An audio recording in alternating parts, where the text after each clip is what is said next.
délivrance Nzambe moto akangolaka bato. Olinga mikati na nkolo okozala no na problème, okozala na likambo oyo ezotungisa yo, oyo ezokoambete yo. Biso bana na Nzambe topesaka Nzambe na biso confiance parce que c'est un Dieu de délivrance.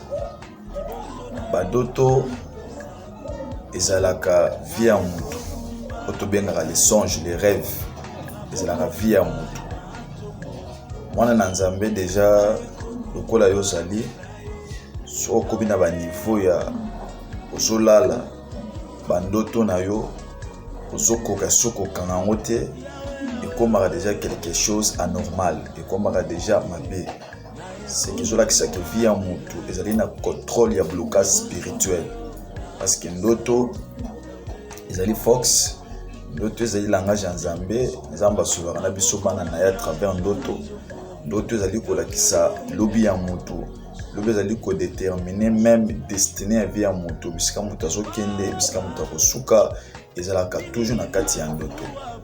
Monde ya molili bakoki mpe kokanga vie ya mutu na nzela ya ndoto, bakobebisa vie ya mutu na nzela ya ndoto, bakoneutralize makambo ya mutu na nzela kaka ya ndoto.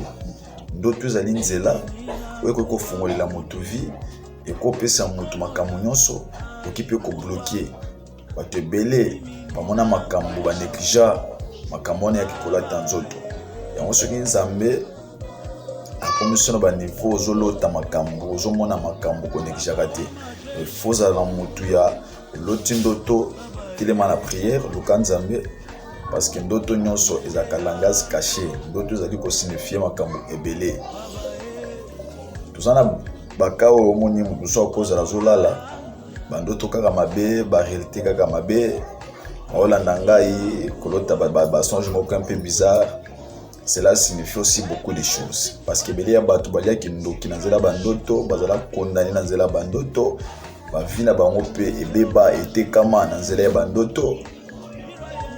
Le plus dangereux na makambo ezala na spiritualité ya mabe makasi ezali ya bato bazalaka ba système ya alalaka, soit azolota ndoto omona boseni ndoto na tongo, soki aboseni ndoto na tongo te omona soit ndoto yango ekimi nango to soit alalaka mpe alotaka te. Ezala parmi basini moko mabe ezolakisa ke vie ya mutu eza na prison. Mutu aza kati na prison, aza na esclavagisme, bakokanga nde bandoto na ye, akolota te, soki aloti akokanga yango te. Wana mutu aza na prison, c'est-à-dire diable azosakana nanu na esprit ya mutu, parce que réalité ya vie ya mutu ezaka esprit. Wana diable azosakana donc azomanipuler na esprit ya mutu. Wana mutu afonctionner na domaine spirituel eza te, parce que avant makambo bo mutu epesamela yo eloko ezobanda na tout d'abord na vie ya mutu eza spirituel. Il faut mutu azala délivrer na domaine ya ndoto, ozala délivrer na ba pensée spirituelle. C'est que ceux qui okomi kolala obana ko capter ba vision, bana ko capter ba ndoto, parce que ndoto ezali important. Lo mo faut ba peso que maintenant solo taraté bazo utiliser ce que vie nous a freiné, vie nous allait bloquer, bazo utiliser dans le monde des ténèbres, bazo neutraliser yo, c'est-à-dire vous allez manipuler quelque part dans mon réalité ya bo moto bo kanga ndoto te. Comme ba kufa na bandoto, comme ba botela bango babala bana bazemi na bandoto, parce que l'autre qui na ndoto mais a négligé ki yango to azanga ki moto ko interpréter ngo malamu, l'autre senga pe balimbola, l'autre senga ba interpréter ba comme on a que c'est ba Joseph wana moni ba vision, mais c'est là qui vient mobimba malika combat malika tekamaki fin de fin vision ya ka la tandoto, parce que c'était la pensée de Dieu. Donc nzamba lobaka na kati ya bandoto ako déterminer vie ya mutu. Bela ba bakutana na Nzambe na zala bandoto, nzamba visita ka bango vie ya kozanga ba enseignement ba négligea kango makamona eleka pe kaka bongo.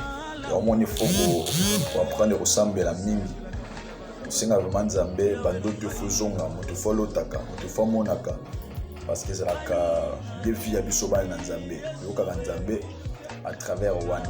Ils ont vraiment un message moko très important, indication Nzamba salisi biso koya liboso ozala moko na bansima na biso ya makasi.